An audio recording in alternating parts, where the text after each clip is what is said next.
a gente pode ajudar? Você que está aqui trabalhando num movimento nacional de mulheres em luta, e essa é uma mulher em luta.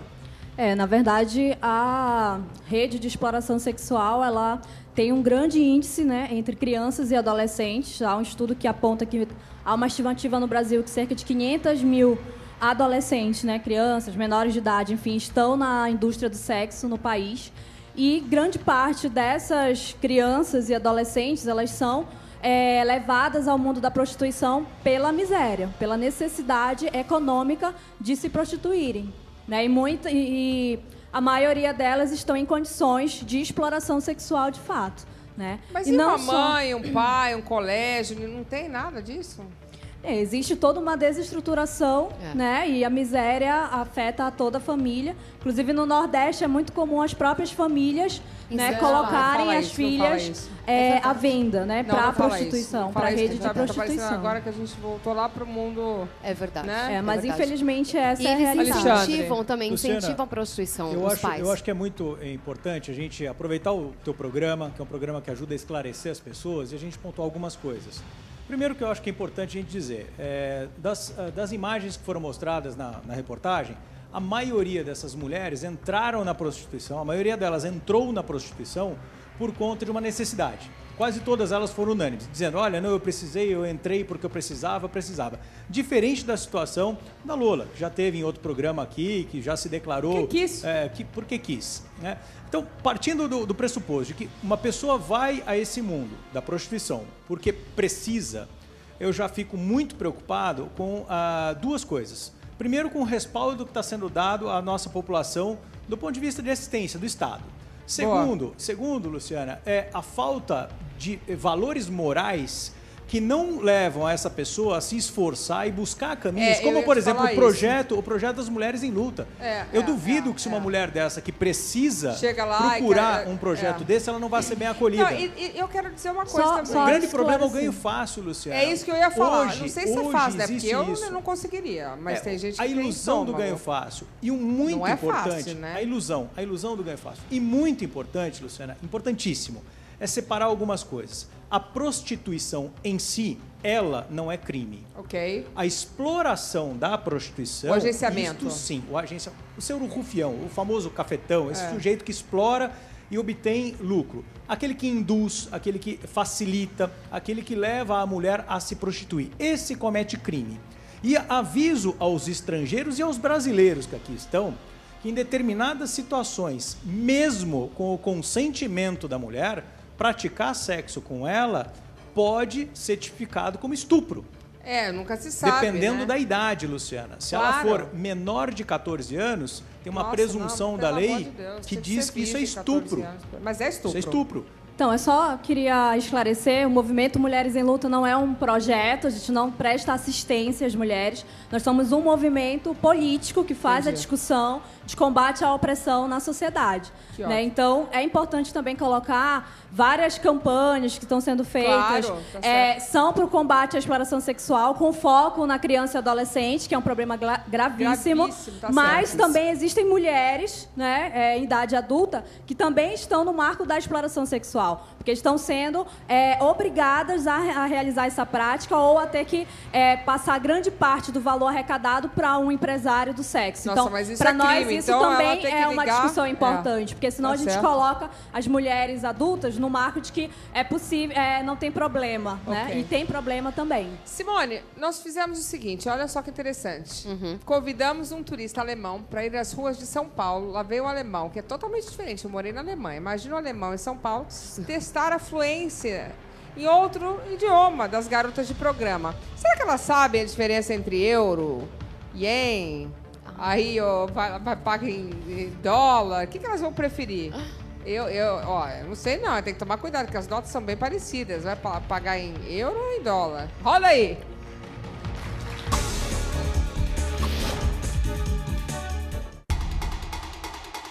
Pode mostrar, sou Mariada.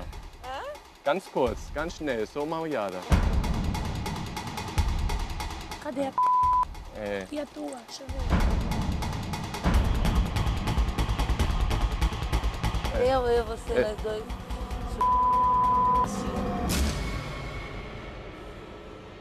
Hallo Luciana, ich heiße Lukas Kotschewitz und bin aus Deutschland, aus Berlin. Ich lebe seit fast einem Jahr in Brasilien. Oi Luciana, agora falo em português. Aceitei o desafio da produção Super Bob e vou para as ruas de São Paulo para conhecer as garotas de programa. Mas quanto que? Será que elas estão prontas para os gringos? Estou curioso o que me vai dar, Luciana. Tchau, tchau.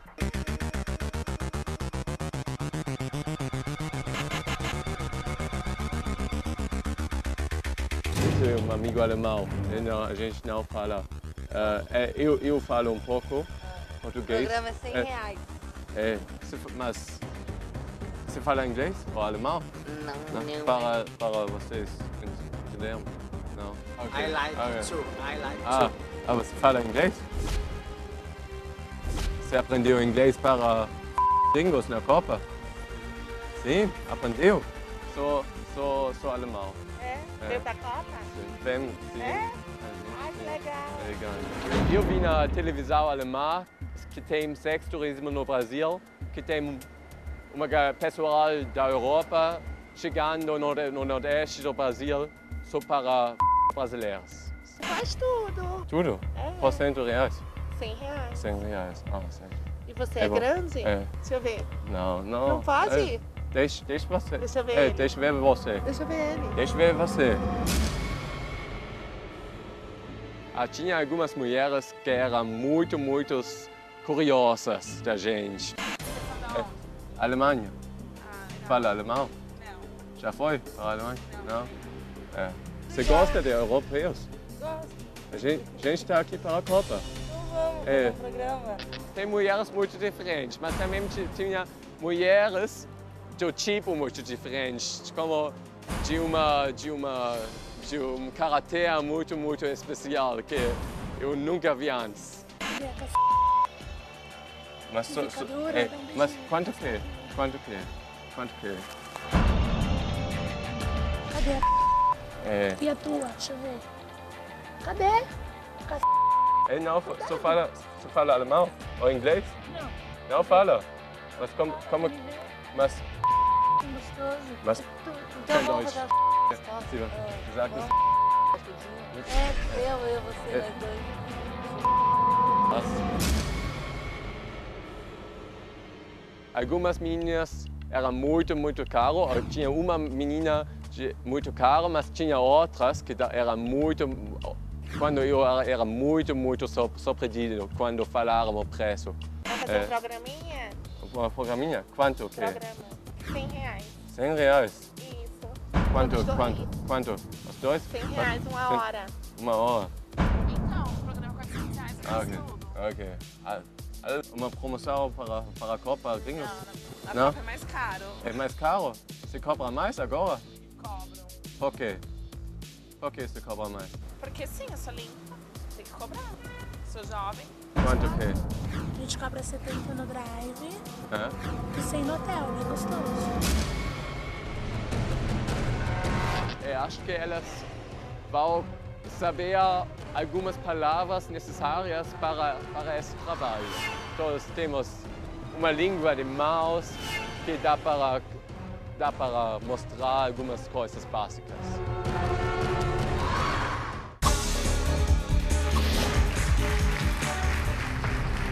Lola, você que está aqui representando as mulheres que decidiram, né, ser garotas de programa, o que você está achando desse movimento das meninas quererem entrar nesse business, que é um business tão perigoso, tão sério? O que você está achando? Eu acho que são duas coisas, né? Primeiro, a questão que a Marcela falou, que eu acho que é uma questão social, né? Isso das meninas dando depoimento, você vê que é um problema estrutural, é um problema de família, isso vai muito mais além, né? Então não é a prostituição que é o problema, que corrompe todo mundo. Então o buraco é mais embaixo, né? Literalmente. Literalmente. E outra questão é quem decide estar nessa. Então o que eu acho é o seguinte, o que é mais importante atualmente é de fato a legalização da profissão. Ser encarado de uma maneira mais séria, mais respeitosa. As meninas, por que não terem aula de língua para saber lidar com o pessoal? Os caras dão golpe nas meninas, isso ninguém fala, entendeu? Os caras vêm de fora, pagam a menina numa grana, ela não sabe fazer o câmbio, ou não sabe identificar a moeda. Sabe o que é dólar. Exatamente. E assim, e fugir de algumas situações que poderiam ser evitadas. Então, eu acho que o primeiro passo é ser visto como profissão. O que você está querendo dizer para não enfiar debaixo do tapete. Exatamente. Assim. E outra, por uma questão de respeito, né? Muitas delas, nos depoimentos, se sentem mal, não querem expor o rosto, porque são rechaçadas nas cidades onde vivem. Por que você expõe o seu rosto? Porque, assim, eu sempre fui muito honesta comigo e com as pessoas que convivem comigo e no geral. Então, assim, quando eu decidi assumir isso, eu falei a verdade para todo mundo. E eu acho que é importante lutar por aquilo que você acredita. Eu não tenho vergonha do que eu falo. E qual o preço que você pagou por isso, Lola? Eu sou muito mais honesta que gente que, sei lá, que fala que não é e troca por uma pulseira de camarote. Então, pra mim, são tão putas quanto eu. Só a moeda é outra. Por quê? Transa por pulseira de camarote, sei lá, por outras coisas, por uma joia, entendeu? É uma troca, então é um câmbio. Só Lola, mas você não paga um preço alto por isso, preconceito e tudo? Olha, eu acho que é importante assim, saber se colocar. Eu sempre falo isso para as pessoas. Eu tô no meu ambiente de trabalho é o meu blog. Então, quando as pessoas entram e ligam para o meu celular de trabalho, ali é meu ambiente. Quando eu tô na minha casa, quando eu tô aqui, eu tô numa outra postura. Então, eu não venho aqui pra mostrar a bunda e pra ficar me oferecendo pro pessoal, entendeu? É outra proposta. Eu venho pra brigar pelo que eu tô fazendo, pelo que eu tô falando. Alexandre, o que você acha disso? Legalização da prostituição? Olha, Luciana, você é muito franco. Eu não vejo razão de se legalizar a prostituição. Mas se ela existe. Não, então, mas qual o problema? O que teria de benefício com isso? Ela vai recolher, pode recolher como autônoma. É pra quê? Pra ter INSS, essas coisas? É por uma questão de respeito. Quando é visto como profissão, sabe, a ideia de ter cursos profissionalizantes, eu acho que precisa ter essa instituição. Profissionalizante para ser prostituta? Tem que ter. Mas essa sua fala é muito preconceituosa. Não, eu só sabe precisa sim, as meninas não sabem trabalhar. Não, eu até sou preconceituosa, eu vou te falar por quê. Porque eu não conseguiria, mas eu não, então não é nem preconceito assim, tipo olhar assim, mas eu não conseguiria mesmo, eu te juro.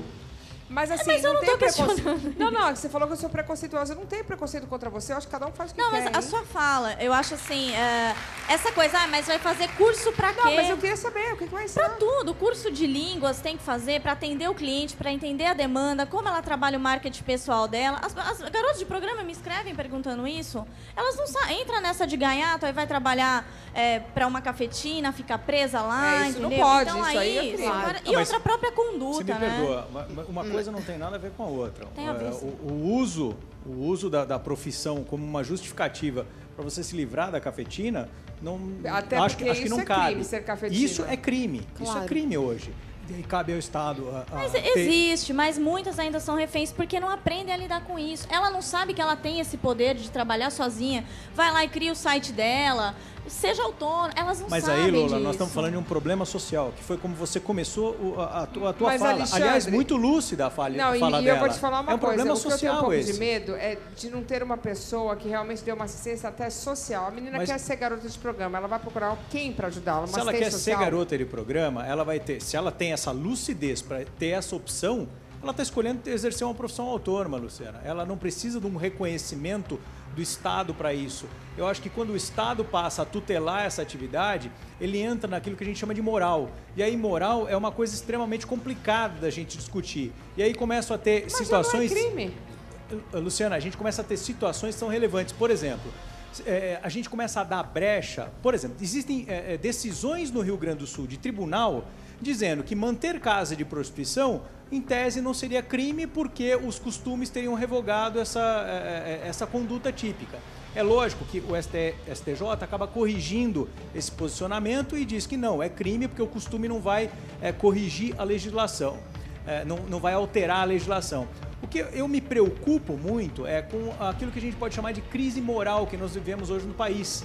Eu não quero questionar a opção dela, eu não quero questionar a escolha dela, eu respeito a posição dela, respeito a decisão dela. Agora, o que eu não quero é que a gente transforme isso como sendo algo comum, usual e aceitável na sociedade, você ter essa opção. Eu acabo incentivando a mulher a acabar se prostituindo pela facilidade. quanto mais meio para ela se profissionalizar nesse campo eu tiver, dando respaldo, resguardo a isso, menos eu vou me preocupar em dar um respaldo social a ela para que ela busque aquilo que verdadeiramente ela quer. A testemunha dada pelas entrevistadas mostra isso.